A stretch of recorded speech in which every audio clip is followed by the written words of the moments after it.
Welcome to my channel, Yudi Eka Putra.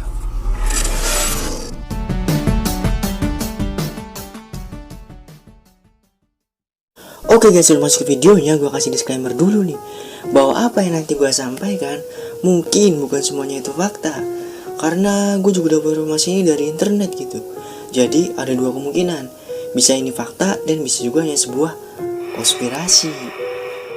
Nah, di video kali ini gue bakal ngebahas tentang sebuah gerakan agama baru yang dimana agama ini tuh mempercayai segala sesuatunya dengan sains gitu, dan juga mempercayai dengan adanya alien. Tetapi nih guys ya, walaupun mereka percaya dengan adanya alien, mereka masih mempercayai dengan adanya nabi-nabi sebelumnya gitu, seperti Musa, Buddha, Yesus, Muhammad, dan lain-lain. Kenapa sih mereka bisa begitu? Nah, buat kalian yang mau tahu kenapa mereka percaya dengan nabi-nabi dari agama lain, tonton video ini sampai selesai ya.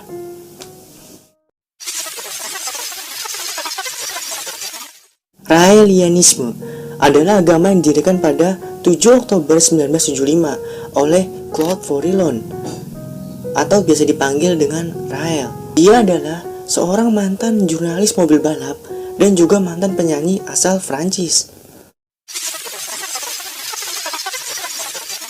Semua itu berawal ketika Vorilhon mengakui bahwa dia telah dihubungi oleh alien yang bernama Elohim. Nah, Elohim ini pernah berkunjung ke bumi gitu, dalam wujud dewa atau malaikat, dan menyampaikan pesan-pesan kepada umat manusia gitu, dalam wujud Buddha atau Yesus. Ia juga mengeklaim telah bertemu dengan nabi-nabi dari agama lain dalam pesawat luar angkasa milik Elohim saat kunjungannya ke bumi gitu. Nah, ini seperti yang gue bahas dari awal video tadi ya, kenapa mereka percaya dengan nabi-nabi dari agama lain gitu.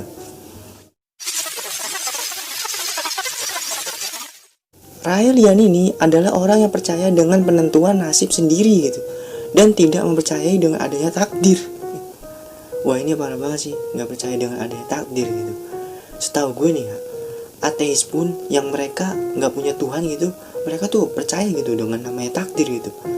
Tapi agama ini, selain itu, Raelianisme juga mempercayai dengan adanya hari perdamaian dunia dan hari kiamat. Itu semua terjadi ketika Elohim kembali ke bumi dan membangkitkan orang-orang yang sudah mati dengan menggunakan cloning.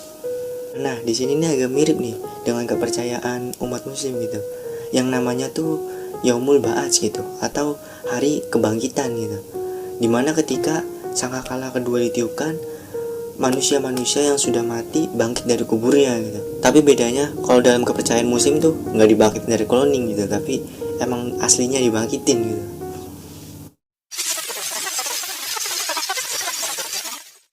Kontroversi terbesar mereka adalah ketika mendirikan Clonite pada tahun 1997. Clonite itu sendiri adalah suatu perusahaan yang dimana bertujuan untuk memuluskan usaha mereka dalam membuat cloning manusia. Saat 2002, perusahaan itu mengakui telah melahirkan seorang bayi cloning gitu. Tapi sampai saat ini pun belum ada buktinya gitu. Jadi mereka tuh ngeklaim mereka melahirkan bayi cloning, tapi nggak ada buktinya. Nah, cloning ala Raelianisme ini memiliki tujuan yang agak gila gitu, dimana mereka bertujuan untuk membangkitkan tokoh-tokoh diktator gitu, seperti Hitler dan para teroris yang telah melakukan bom bunuh diri. Tapi menurut para pengikut Raelianisme, tujuan mereka membangkitkan orang-orang jahat ini adalah untuk menghukum atas kejahatan yang pernah dia perbuat gitu. Jadi agak lucu ya, mereka tuh ngebangkitin orang, nah tapi tujuan dari bangkitinnya tuh cuman buat dihukum gitu. Nah, kalau misalnya dihukum mati gimana? Udah dibangkitin, dimatiin lagi. Kontroversi lainnya adalah ketika mereka menggunakan logo swastika yang identik dengan Nazi dijadikan untuk simbol dari perdamaian. Kalian semua tahu Nazi kan? Dimana kelompok itu dulu pernah melakukan banyak pembantaian gitu, dan logonya itu malah dijadiin buat simbol dari perdamaian gitu. Menurut buku Yes to Human Cloning, tahap pertama pembuatan cloning adalah menciptakan embrio manusia melalui cloning manusia. Mereka mengeklaim bahwa ada seorang wanita asal Amerika telah menjalankan proses ini dan melahirkan seorang bayi yang bernama Hawa pada 26 Desember 2002. Ini yang gue ceritain tadi di awal ya. Kemudian tahap keduanya adalah menyebabkan cloning menjadi lebih cepat matang dari biasanya. Jadi gini nih, kan kalau manusia biasa kan dari bayi nih, dari baru lahir nih, menuju dewasa kan itu butuh waktu bertahun-tahun gitu ya. Anggaplah 18 tahun lah, cukup dewasa kan ya. Nah, tapi kalau misalkan dari cloning tuh butuh waktunya cepet gitu, jadi nggak sampai 18 tahun gitu untuk menjadi dewasa gitu. Tahap ketiganya adalah mentransfer memori dari orang asli ke klon tersebut. Dan tahap keempatnya atau tahap terakhirnya ini adalah perkembangan. Nah, bicara tentang hal-hal tadi itu ya, selalu menyangkut dengan alien gitu ya. Sebenarnya nih, alien tuh ada apa enggak sih?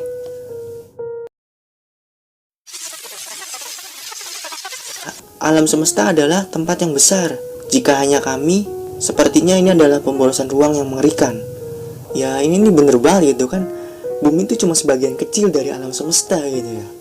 Bahkan ya, kalau kalian googling nih ya, massa bumi itu cuma 0,003% dari alam semesta.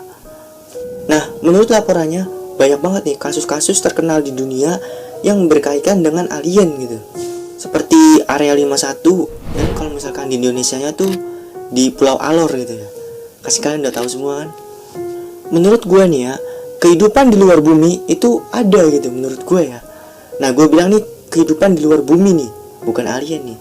Kehidupan di luar bumi menurut gue tuh pasti ada. Kenapa? Karena alam semesta kita ini 95% itu belum terjelajah gitu. Artinya kita baru mengeksplor 5% dari keseluruhan alam semesta. Jadi untuk kedepannya tuh masih banyak kemungkinan untuk ditemukan makhluk hidup di luar sana gitu. Oke guys, kayaknya segini aja dulu pembahasan gue tentang Raelianisme. Dan di next gue bakal ngebahas tentang sejarah-sejarah atau konspirasi-konspirasi apa lagi. Pokoknya tungguin aja. See you next video.